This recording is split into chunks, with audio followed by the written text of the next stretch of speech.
Lakes here, and with me I've got the always handsome and very articulate Marty Anderson, who is our military liaison.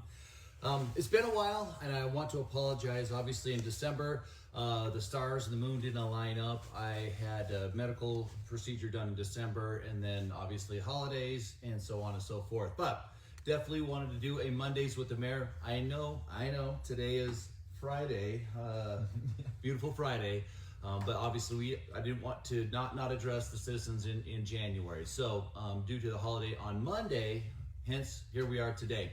I'm pretty excited. We got some good questions from the citizens of Mountain Home, and I'll start with that, or do you want to do your slides and kind of that, or you want me to go here first? What do you want to do, Marty? It's up to you. This is your show, Mayor. All right. I'm here to help. And behind the camera, as always, I've got Nikki Cernetta, our communication specialist, and actually, she's going to be presenting some pretty inspirational, cool stuff for you guys as we delve into some of the neat things that the city of Mountain Home is doing. Also, here in the next probably month and a half, we'll be doing a State of the City, all the great things we were able to accomplish in 2024, and kind of probably highlight some of the things we did in 2025. So with that, let's get into the first question that I have. The first one, this is what I was printed off. It says, with all new development and commercial properties that are affecting it, I don't know what it was, what is being done with the sewer EDU funds? So currently, all of our wastewater funds obviously go into that pool, and what they do is if it's a new build, let's say it's a new house being built, what we do is they have to pay a hookup fee, which is pretty much an impact fee, and that helps pay for O&M, fixing new things, and then obviously a build fund to hopefully get a new sewer lagoon. Right now with the city of Mountain Home, we're getting a lot of data collected, so we know a path forward here into the future. And I know Marty's been a part of that as well. And so right now it looks like a new sewer lagoon is around 10 million, 10.5, yeah, 10.8 million. And then we're going from sewer lagoons, can we dredge them out, to doing a new one, to mechanical sewage treatment plant. Wastewater treatment plant. Yep. And then we also had some information and offers from development companies saying, hey, if you build a mechanical plant, we'll bring in industry to pay for that payment. We're like, Service the debt. Service the debt. And maybe you could probably expand on that one a little. What do you think on that? So basically the concept is that they would pay for their load usage, which would help pay for a majority of the cost. The other side of the coin is that if we do a sewer lagoon at some future point within 10, 15, 20 years, you'll have to refurbish six of those sewer lagoons because they use bentonite.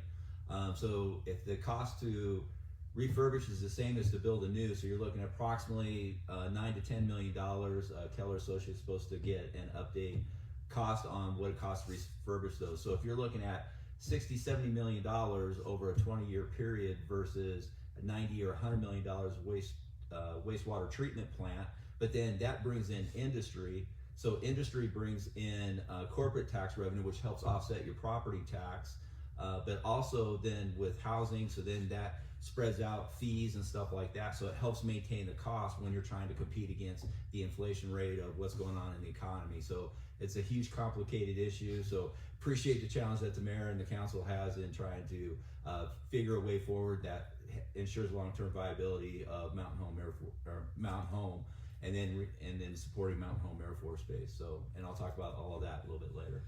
Another question was, how much sewer impact fees have been collected? So the sewer or water, those are availability, so we don't collect an impact fee, we collect an availability fee, and that would be if a new development wants to tap into the current system, they have to pay a fee, a hookup fee.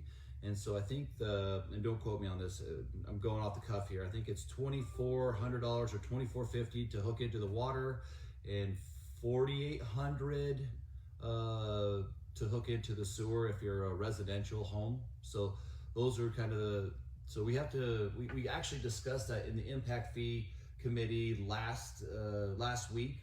about doing that as well. And so our council says we have to be very careful, not council, counselor, our attorneys said we have to be very careful because we're already charging that fee, and then to add on another fee, because right now those fees are already, the availability fees that we do collect are paying for the new growth.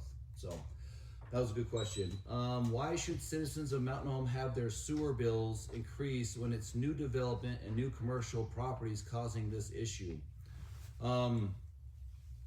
When I took office in 2016, we couldn't even go out for a DEQ loan for a new sewer lagoon or any of that. They were so far behind that DEQ goes, you can't even service the debt you currently have. They were in the red all the time. The council understood that, and so we tried to get the fees where nobody wants to pay fees, nobody wants to pay taxes, but we want to rest assured to you guys that your funds are being allocated in the right area. So I guess the question is, why should citizens of Mountain Home have to pay for their sewer bills increase when it's new development, new commercial? Well, if it's a new commercial, they've paid their fee when they hook into the system, so they've already paid their fee. But now, think of the commercial, as Marty just said, commercials coming in and paying their property tax to offset your personal property tax. We're not asking the current citizens to pay more to bring in these businesses. Actually, when you bring in the businesses, you're going to end up paying less the same property tax. So, hence, as Marty, we discussed that when you have another development wanting to come in and offset new sewer lagoon or new waste treatment plant, that's a positive economic impact, new jobs, new growth. It spreads the cost all over and not just make it on just current citizens. So good question. As mentioned in the meeting of November 19th, 2024, when will you be reaching out to planning and zoning, city council about getting together to discuss water, wastewater issues, and the new development EDUs must pay for new growth? In order to get on the same page, when will this be put on the agenda or scheduled a meeting? So if you follow the city council meeting, or Nikki in the background there, we always, or we have these discussions all the time. So what we've been waiting on is a declining balance tool from our engineers from Kellers and Associates. And so I think on the 28th I said? 28th. Yeah, 28th. The planning and zoning and the city council will be here to listen to Kellers and the declining balance tool that we're getting from them. So 28th. When will you and the city council be meeting with the county commissioners regarding impact fees caused by new development and commercial properties in order to support the sheriff department, EMS, and jails, as stated during the county commissioners request meeting on November 1st, 24? So what we have done is we've done a timeline. So first what you do is you get your impact fee committee together, you get them all the information. So that's what we did our first meeting last month. I think it was in December. We just met this month with them again, because once you give them all the information, they had some questions. And so they are getting ready now to meet in February, what did I say, the 9th? I think they're getting ready to meet February 9th with, it doesn't even go to the commissioners. We got all these steps to do. So this is gonna, we're trying to meet as fast as possible to have these hard discussions and stuff like that. So I know for a fact that we've scheduled it for November 9th, that they'll meet with the county, their staff, so it'll be our impact fee committee, it'll be the county, or the Glens Ferries impact fee committee, and the county's impact fee committee, and then they'll get together and they'll discuss, and then they'll come back, they're gonna ask all their questions, all that good stuff, and then they'll meet again. They're gonna continue to meet. Last but not least for questions is, what is the plan for mental health in our city? So, with recent things that have transpired over the last probably a few, I would say the last year, obviously we've had these discussions, and so with that, I'm gonna bring in Nikki behind the camera to come around and talk about what the city currently is working on. So come on around, and I'll give you this seat right here, and I'll just take this one. So, and I want the citizens to know that we're excited to to build something that the entire community can get around. So with that, Nikki, you want to tell the citizens of Mountain Home what we're working on currently? Yeah, well, good morning, everybody. Yes, I have been very proactive in hearing what everybody's saying. I've been here since November, and I know from the deepest part of my heart, being a mother myself, being a veteran, being a citizen, mental health does impact all of us. And, with some of the recent things, I, as a new resident myself, feel very connected to the family. So first of all, and I know the mayor agrees and everybody wants to render, our condolences to all of the families impacted and, teachers included and citizens. But we hear that, we see that, and, with the intentions that we have to implement things that are gonna be more of a mindfulness approach. I know, breaking the stigma. I know a lot of people, read those messages out there, and the message that we're putting out and the symposium and the action that we're taking in regard to this, we do have an event that's coming up. It's going to be, kind of released on details, dates, all that stuff coming up soon, because we just got together with a wonderful team. They're recognized nationwide. And we also have some specialists here in the Treasure Valley that we're gonna have at our access. And I know a lot of you probably attended the event where Mark Marrow came to Mountain Home, which I was not available to go to that event. But the impact, the statement, the events, people attending that, it is going to be initiated that way, where we're gonna bring people together, introduce what the process is about, talk about the mindfulness approach to the mental health concerns, and then it's going to continue. We're actually going to have 6 months of support from this specific team, and then they're going to leave us with tools that we actually will be implementing and using, continuing forward. Some of the stuff that I've researched while talking with them, I'm actively doing it myself, and it's fun, it's exciting, it's engaging. It's not something that's just for our youth, for all the way up to our senior citizens. It's not just for our veterans. Again, that mindfulness approach to mental health, and whether it's drugs, the vandalism on community canvas, there's a lot of the overall sense to bring community together in this. So we just wanted to kind of introduce that briefly here in this moment and have an opportunity to share. But I'm actually honored to be able to present when the dates are official and the outline of it and stuff. So stay tuned. Awesome. Yeah. Awesome. Thank you. Yeah, I think one of the big things, Nikki, was Mark Merrill was phenomenal, and it was a bright, shining light, but sometimes lights fade. Sure. And we want to do something that's going to be impactful, not just for a few months, but we want to do it continuous, where this is generational. Mm-hmm. So here moving forward, Nikki's gonna, I've let her take the lead. She's also on our health coalition for Elmore County. We're gonna bring them in. We've got a whole gamut set aside for the citizens of Mountain Home, and we're gonna do wonderful things. Sure, yes. Okay. Great initiative. Yeah, phenomenal. Okay, well, thanks, Nikki. Thank you. All right, so. I had a citizen reach out, or not to me, I guess they reached out to my wife. As I don't usually get on social media that often, but they had questions about the piece that we did yesterday. We were super excited. Did we release the Falcons Landing thing yesterday? So Bart Cochran, the CEO of Leap Housing, Idaho, or Mountain Home Idaho, has been awarded another grant to do another 30 units. And someone goes, Mayor, or what do you think is affordable housing? Well, looking into the statistics, it says a rent bed, 2-bedroom, 1 bath at 60% is about $968. 3-bedroom, 1 bath at 50%, AMI is $920. And so these are some of the things that we're going to put on that video from yesterday, just so you can see it. I know that there's a lot of things that when you rent a facility or a house or whatever, they're pretty pricey. And I know I have a few rentals. Back in the day, I would rent a 2-bedroom, 1-bath for $550, right? And to me, that's more affordable.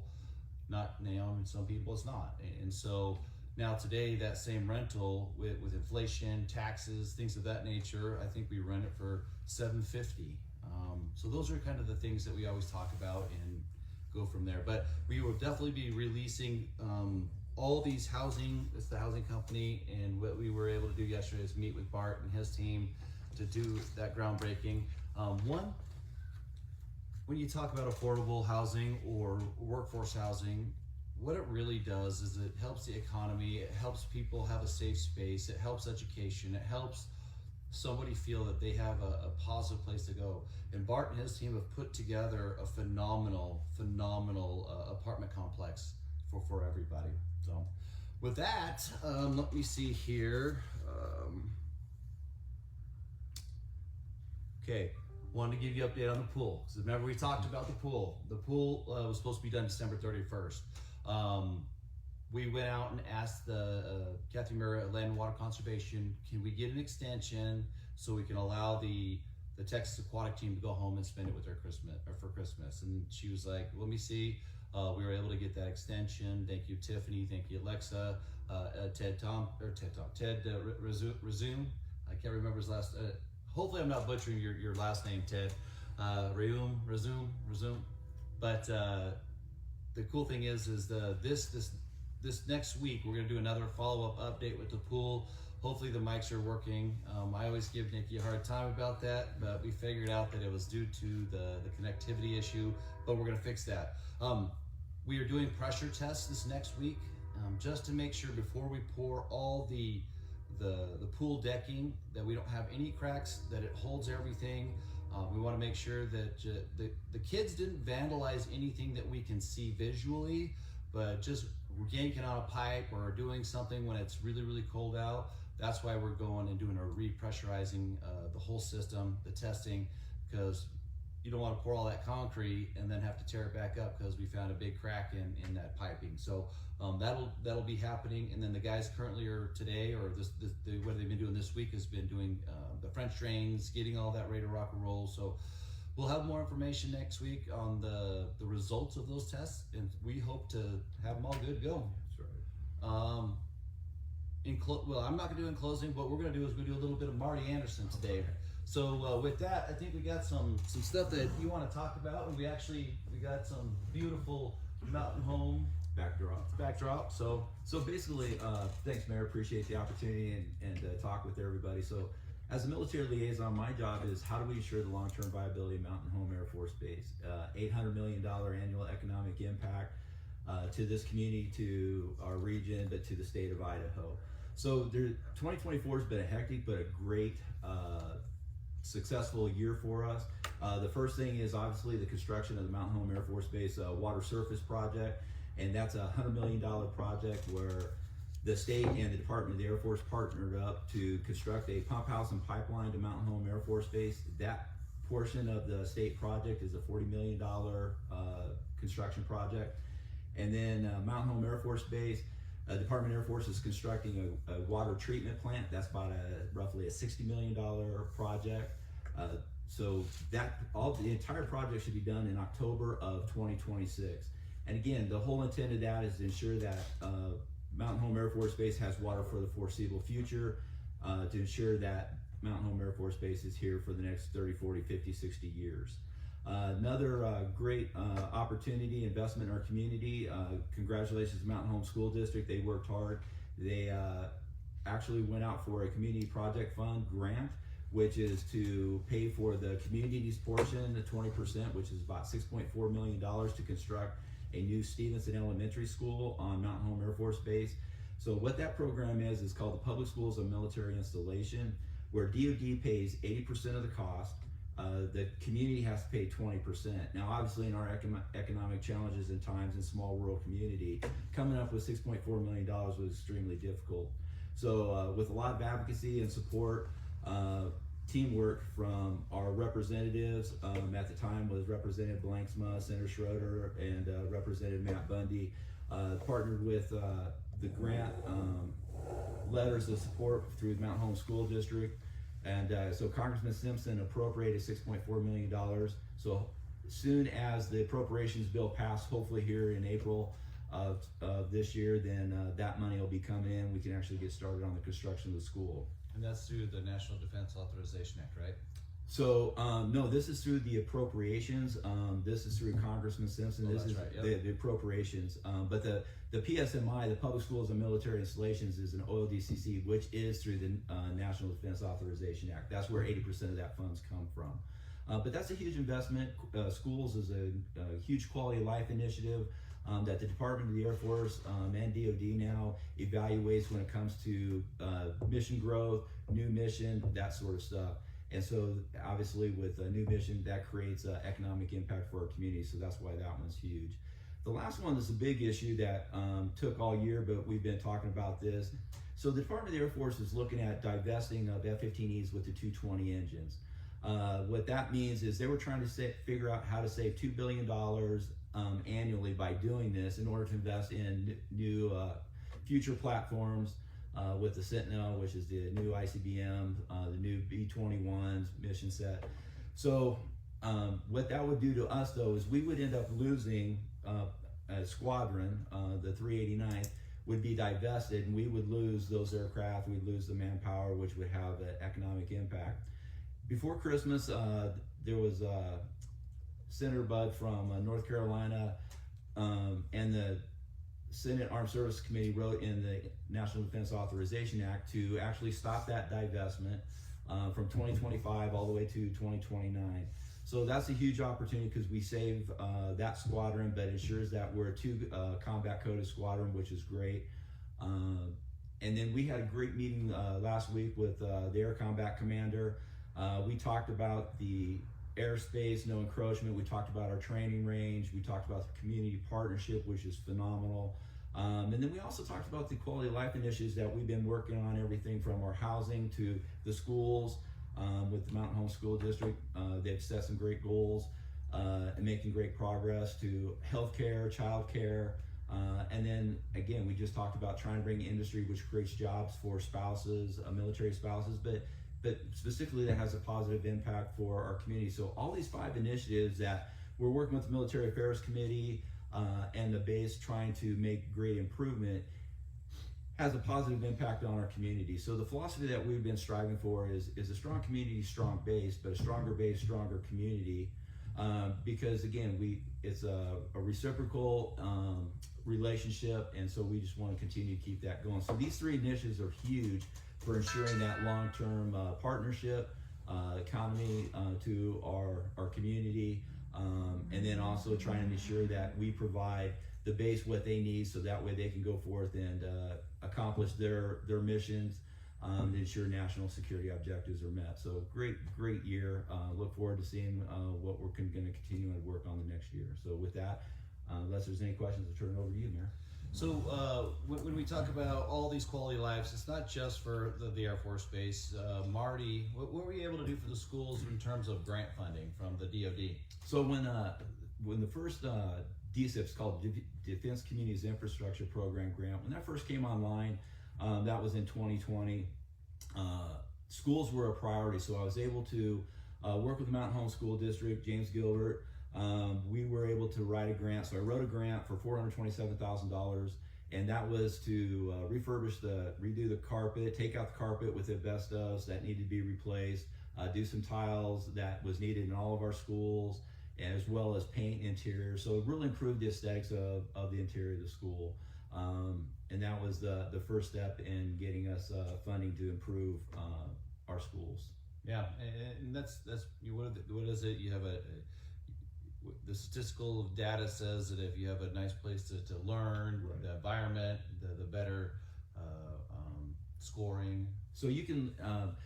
So when you look at statistical data and stuff, obviously quality of environment impacts the quality of education. There's numerous studies out there, so people can go research that for themselves. But for us, like I said, there's 5 initiatives that they call it the 5 and Thrive that the Department of the Air Force evaluates, and that is housing, jobs, childcare, healthcare, and childcare. Those are the 5 things that are continuously evaluated. And what's nice is the Military Affairs Committee, Connie Clark, who's the president, actually the school board divided up. There's 10 members. They two-person teams actually decided to take on as a task force each one of those 5 areas to work with and partner with not only the base but our community members and state partnerships in order to enhance those areas. So that way, if there's an opportunity for future mission growth, and so that's what I've been focused on, is how do we look at future mission growth with what the Air Force wants to do in new platforms, combat capability. So how do we bring that here to Mountain Home Air Force Base, because that enhances our economic impact.